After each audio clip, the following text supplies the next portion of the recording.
लोगों को इल्ज़ाम देना छोड़ दें कि उनकी वजह से आपका रिश्ता नहीं हो रहा। मालिक जाने आपकी कहानी क्या लिखी है। नसीब का इंसान और वक्त मुकर्रर है, और इस इंसान से मिलने वाले सुख दुख भी तय हैं, औलाद भी। सो अल्लाह की ज़ात पर छोड़ दें, सुकून मिलेगा। लोग कराची, कोयटा, गांव, शहर शहर रिश्ते महीनों, शायद सालों देखते हैं। जब वक्त करीब आता है तो पता भी नहीं चलता, और झट मंगनी पट ब्याह। रही बात लोगों की, समाज की, तो सवाल ख़त्म नहीं होते। शादी क्यों नहीं हो रही? अगर हो जाए तो बच्चे क्यों नहीं हो रहे? ये सवाल कभी ख़त्म नहीं होते।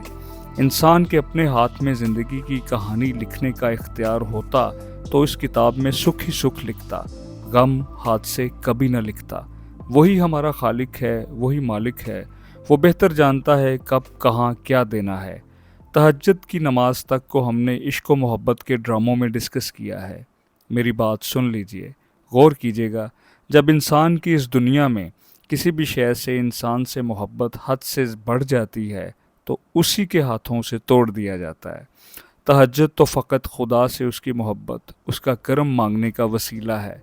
उसे ये बताने का मीडियम नहीं कि फ़लाँ से शादी करवा दें, अमेरिका का वीज़ा लगवा दें, करोड़पति बनवा दें।